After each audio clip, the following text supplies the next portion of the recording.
McLean. Deck Coach's Corner. You're listening to the Rugby Coaches Corner podcast with your host, Andy Plimer. For someone to explain. Bringing you up-to-date coaching concepts from the world of rugby. Sharing ideas to make the game better. Okay, thanks everyone for joining me again. Just a little heads up about this episode with Graeme Moffat. This one's been in the can for a little while, and we had a few episodes kind of jump in front of it. So I introduced it as episode number 20. It's actually number 22. And lot's gone on for Graeme since recording this. Two main things are pretty cool for Moff is number one, he was recently announced as the official assistant coach for the Canadian national senior men's team. And number two, he also received Coach of the Year award for Rugby Canada, which is a pretty prestigious award and a nice reflection of his hard work and the work he's been doing regionally with the Wolf Pack, but also with the Canadian national team leading up to it. So great chat with Moff. I learned a bunch and already putting some of the stuff into play that we talked about. So hope you enjoy it and look forward to hearing from you if you have any questions or feedback or ratings via iTunes. All right, cheers. Bye for now. All right, welcome to episode number 20 of the Rugby Coaches Corner. I'm your host, Andy Plimer, and I'm joined today by Graeme Moffat. Originally from Edinburgh, Scotland, Graeme played and worked for Currie RFC in the Scottish Premier Division, and then he moved to Canada in 2010 to be Director of Rugby for the club side, the Calgary Hornets. He spent 4 seasons with them before moving into his current role as Director of Rugby for Rugby Alberta. He's the head coach of the Prairie Wolf Pack, who are the current CRC Champs, and has had roles with Canada as the Under-20 Assistant Coach, the Senior Men's Skills Coach at the 2015 Rugby World Cup, and he was just come back from being the Attack Coach for the Canada Senior Men's team in the 2016 Americas Rugby Championship. It's a pleasure to have him on the show, so welcome, Graeme. Hi, Andy. How you doing? Yeah, good, thanks, mate. Yourself? Yeah, good, battling on. Been quite a busy few years there for you. Do you want to go into a bit more detail into your backstory and your coaching and playing? Yeah, sure. You said originally from Edinburgh. I played pretty much all my rugby for Currie Rugby Club. Mm-hmm.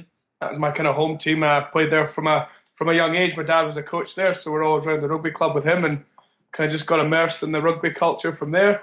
Kind of stopped playing kind of through injury when I was relatively young. Yeah.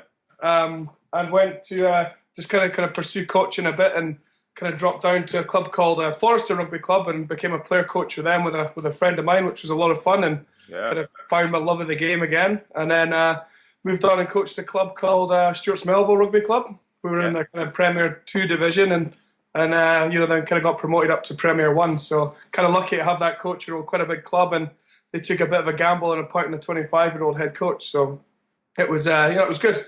And then moved to Canada in 2010. Had 4 great years with the Hornets. It was a lot of fun.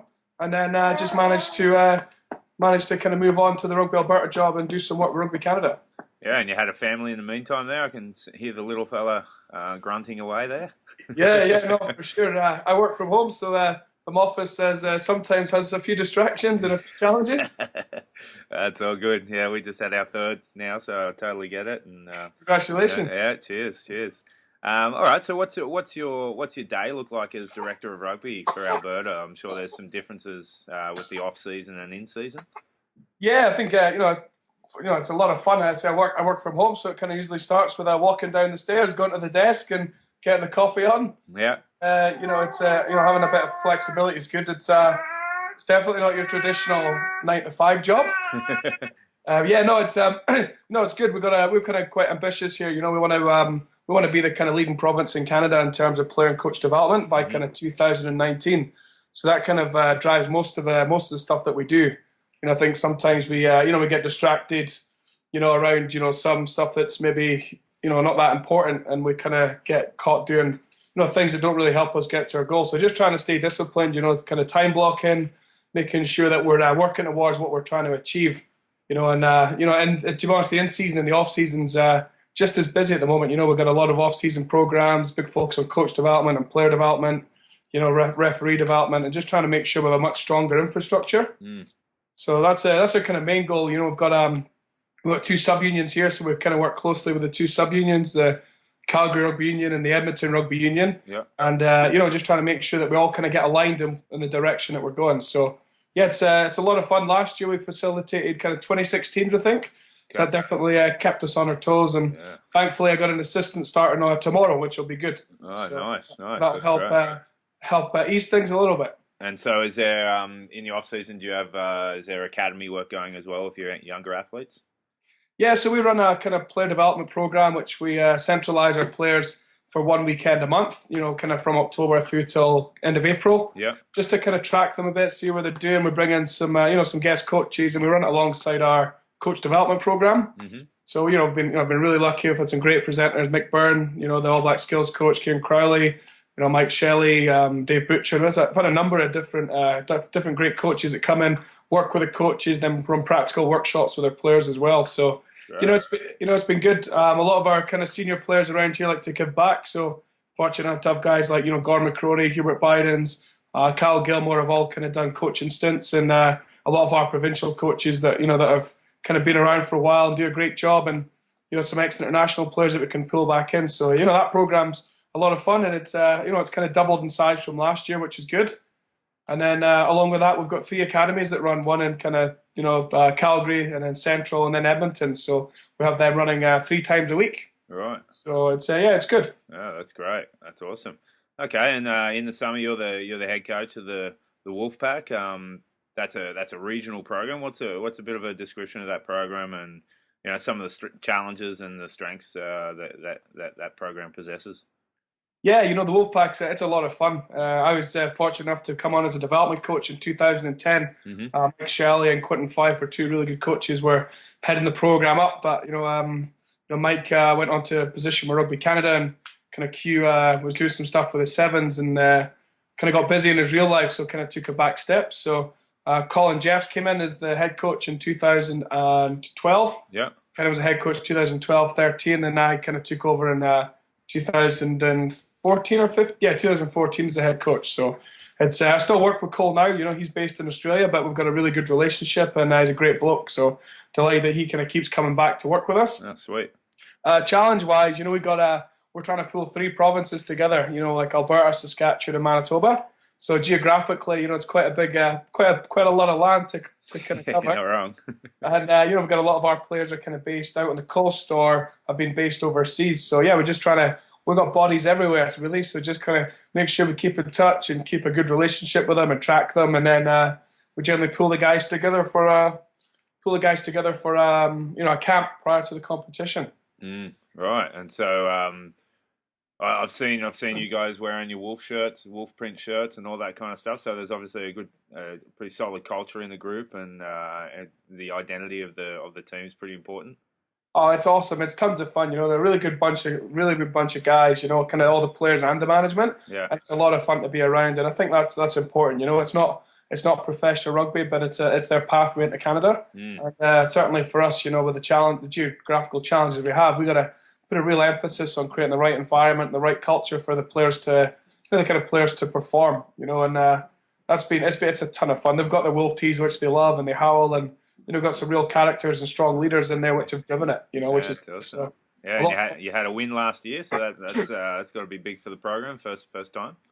Yeah, it's been a long time coming. We've been kind of working away quite hard here, and it's just the boys have been putting a lot of effort in and things like that. We've got a lot of them kind of coming through, so it was nice to finally win one, and to do it at home made it extra special. Yeah, absolutely, that's great. Okay, so on to Rugby World Cup. You're fortunate enough to go as the skills coach for the Rugby Canada senior men's team.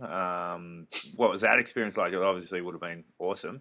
And what were your kind of day-to-day roles in that position? Yeah, you're right. It was a phenomenal experience. I was kind of sitting at home, and Kieran called me just to asked if I'd be available to travel. They had one kind of spot left on the kind of for coaches or on the management team. So he was looking for a skills coach and somebody to do some work with a GPS. So I was kind of, once I got the green light, my partner was was pregnant at the time, and we were due on the 5th of October. Oh man! So I had to make sure I had the green light. She understood. She played for the women's national team at 15s and 7s, so kind of understood, thankfully for me. So yeah, that's great. Yeah, but it was awesome. Kind of just the kind of people we're meeting. The kind of the people we're meeting, the players, the environment, everything was outstanding. Definitely the best environment I've ever been in. And a great bunch of coaches to work with as well. Some really good coaches, and it was a lot of fun. Day to day, just kind of looking at my kind of most of my stuff was at the beginning and end of sessions with players, but also as well just kind of collaborating with the coaches. So if we had a session on attack, we'd have 3 skill stations that would integrate into that session. If we had a defensive session, we'd have 3 skill stations within there which would integrate, or if the session was based around contact, we'd have 3 contact stations. So I just kind of working with the coaches, coordinating, and kind of looking at the games and what are kind of some of our key focus areas would be, in the build up to the game that week. No, that's great, and that's an awesome sacrifice that your partner made there to let you head off while she did all the heavy lifting, and that's pretty awesome. Thankfully, I got home just in time. Oh, great! That's awesome. All right, and now you recently came back from the Americas Rugby Championship. That was a new tournament up and running this year, and you were the attack coach for the senior men again. Bit of a different looking senior men because none of the professional players were involved. But so what was that experience like? Francois Ratier was heading it up, and how'd that go? Yeah, it was good. I think it was we had a really good kind of relationship with the coaches that were in place. It was good to have Francois head it up, and Mike Shelley and Jamie Cudmore. It was, and obviously Chris Silverthorne. So it was really good working with them guys. For me, I really enjoyed kind of getting my teeth into something. Kind of always been in primarily support roles. So to kind of have a bit more responsibility and kind of look after a team attack was a lot of fun, and just trying to make sure we kind of matched up our style of play or what we're trying to achieve with the kind of profile of the team that we had. So just a fair bit of work going into it, looking at our players and things like that, and thankfully we kind of scored a few tries, which always a good result. So yeah, absolutely. What were the kind of attack profiles of the team, and how did you try to maximise or benefit that?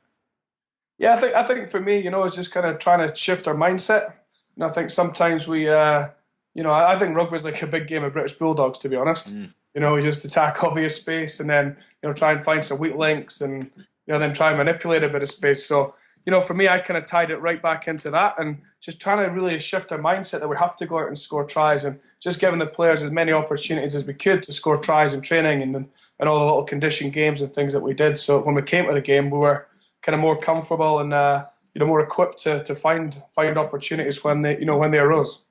Yeah, I like that. That's a really good piece there. Like, we often spend so much time on, what do we do at the breakdown? What do we do with catch pass? What do we do with ball in contact and tackle? But yeah, what do we do to actually score a try? It's kind of a fairly key piece of the game, eh? Yeah, it's and when you kind of look at the rugby stuff, and you look at some of the when you look at some of the trends across different competitions, and there's not as many phases as we probably think, and maybe the tries are coming from different sources of possession, and we maybe we spend time coaching. So yeah. So what? Yeah, I was going to go on to that. What are some of the key sources of possession in attack that coaches need to be thinking about and tying into their sessions? I mean, just for me, looking at the teams I've been involved in coaching, and where we were getting our possession from, it's kind of quite interesting to kind of sit and review some of your session plans with versus where sources of tries are coming from. That was a kind of big shift for me. So you obviously say like average of only 3 phases per try, and how often do we spend trying to build a big multi-phase game? Exactly, yeah. And a lot of tries are coming within 10 to 20 seconds. So let's train it for that period of time and be really fast and aggressive with it. And then just kind of looking at where the source of possession come from. There's a lot of tries from lineouts, a lot of tries from turnovers, and a lot of tries from kick receipts. When I was looking at my coach, I wasn't spending probably enough time on turnover and kick receipts. As I probably should have been.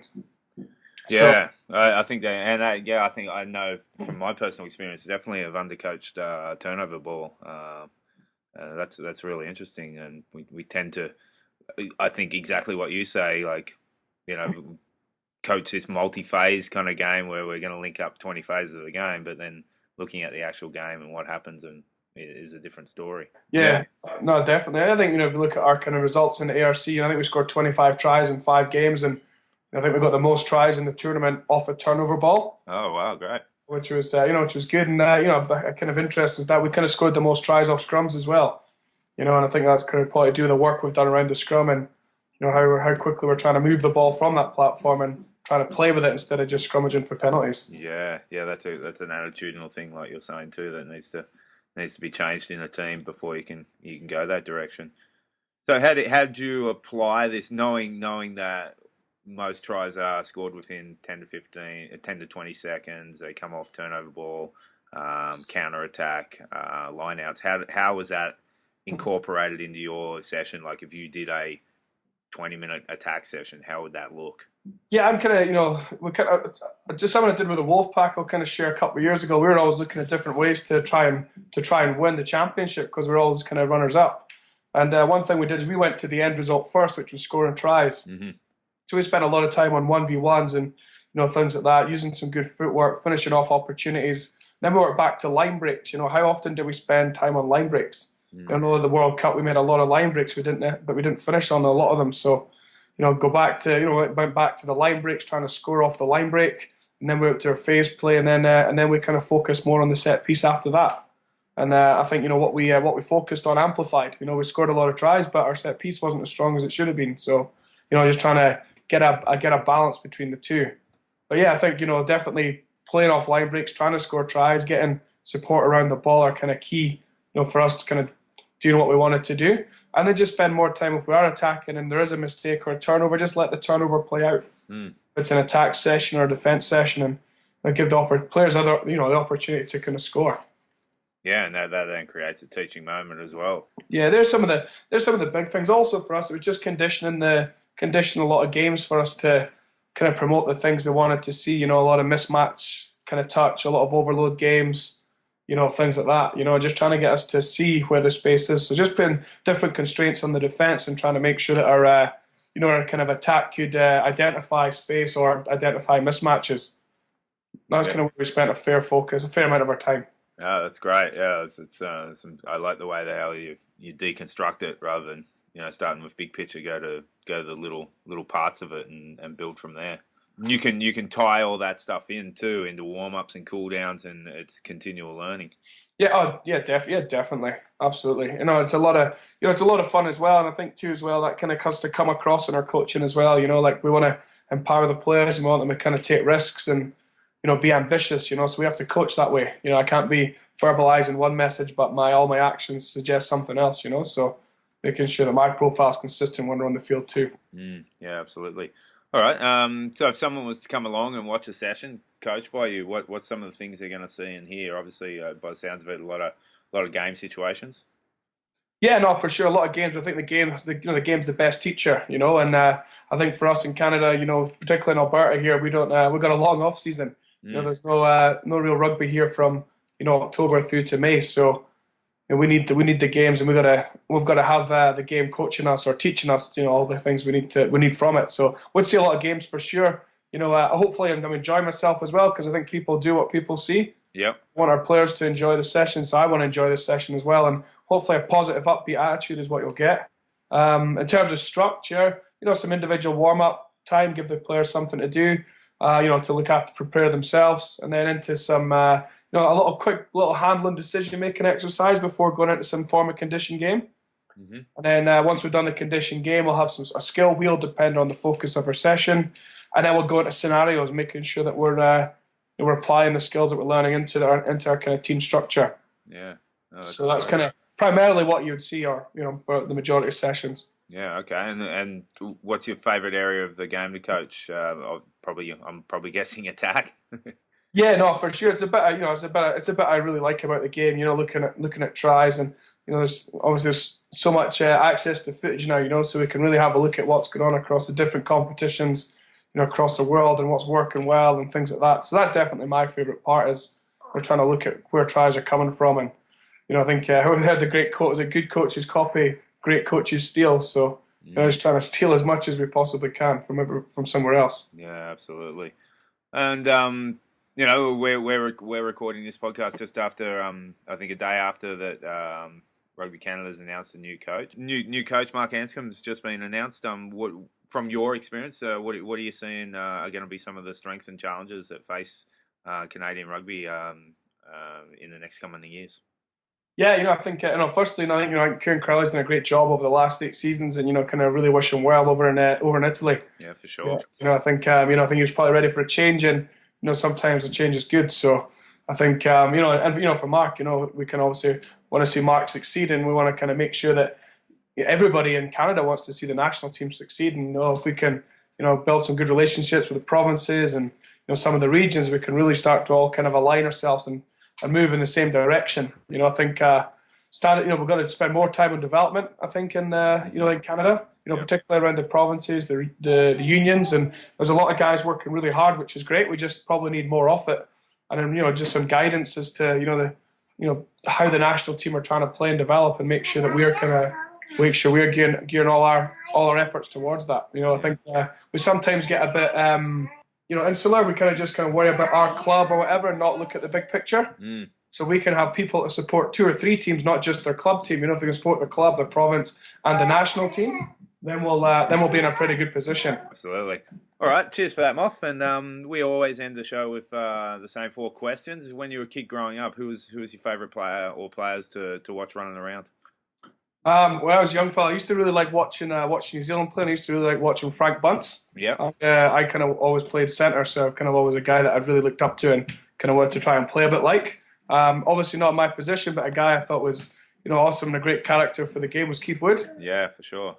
I think you look at some of them when as a boy watching some of the Living with the Lions videos and things like that. It was great to see him and how he conducted himself, and that was fun. Yeah, he changes the game for that position too.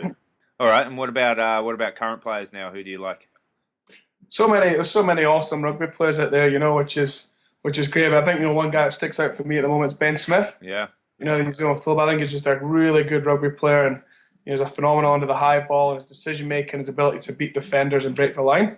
He's probably a guy that sticks out for me at the moment. Yeah, he's excellent for sure.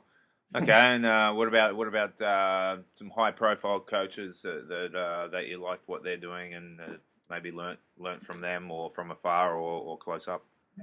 Yeah, I think initially a guy that had a big influence on my kind of coaching was a guy called Rob Moffat. He used to kind of be the Edinburgh coach. Yeah, I spent a lot of time with him. He's a really top bloke and would happily share. And I was fortunate to have a really good boss that would free up my teaching timetable when I worked at the college to go and spend some time with Edinburgh Rugby. So really enjoyed my time with him. Still keeping contact with him regularly. He's a good bloke. Gregor Townsend, I think, is another good coach. Done some really good things. Phenomenal stuff at Glasgow, and I was fortunate to spend a few days at Glasgow when I was back home last Christmas, and it was great to kind of work with these guys. And then I think from a high profile standpoint, I think Wayne Smith's a guy I'd love to spend a lot of time with and ask him a lot of questions. He's been really innovative and done some great things with every program he's been involved in. Yeah, or like Wayne Smith for sure, and Gregor Townsend. He put something out on Twitter the other day, which I really liked. That that they, as a coach, he ranks not just the scoreboard as a way of seeing if a team's doing well, but what they're learning and how they're improving. It's a good little message just to say don't just focus on whether you're winning or losing. Players have to get better and have to be learning to get that prize at the end. Focus on that process rather than that outcome at the end. Yeah, they seem to have a real big good culture around kind of growth mindset and learning and developing, which I think is really important. And what's the old quote? Is it sometimes you win and sometimes you learn? Yeah, that's a good one. Yeah, I like that. Sweet. Okay, and who's someone in your community who's doing some good work that you feel deserves a shout out? Yeah, we've got a lot of really good coaches out here, kind of working really hard. We're lucky we get about 100 coaches come out to a development session kind of once a month, which is great. And I think a couple of guys stand out for me. One guy in particular, a guy called Ty Hawes. Yeah. Tyler, he kind of played with the Wolf Pack. He hung up his boots and he's kind of moved into coaching. He's been coaching his team for, I think the Bow Valley Grizzlies for a couple of years now, or 4 or 5 years now, and he's just working really hard. And I think he's a guy he's out there trying to improve and trying to better himself. And I think that's massively important that he's trying to get better all the time, and in turn his players are getting better because he's learning and growing all the time. Yeah, he's in the level 3 group with me that So I've bumped into him a few times, and he's a good bloke, and I look forward to catching up with him next time. Yeah, it's good to see that a guy kind of put that much time and effort into learning and developing, and I'm sure he coached our Wolf Pack U18s last year, did a great job, and hopefully he'll be around again this year. All right, sweet. All right, well, thanks very much for giving up your time from your daddy daycare duties there. Really appreciate that, and all the best with the upcoming season, and I'm sure I'll see you pretty soon and around the rugby traps in this country. And thanks again for giving up your time, mate. Yeah, no worries, mate. Thanks for having me on. Really enjoyed it. Pleasure. All right, Thanks, mate. mate. We'll catch you soon. See you, mate. Cheers, mate. Thanks for listening to the Rugby Coaches Corner podcast. If you enjoyed the show, please leave a review via iTunes and keep listening for the next episode. You can also follow us on Twitter at RugbyCoachSCNR or via the website at therugbycoachescorner.com.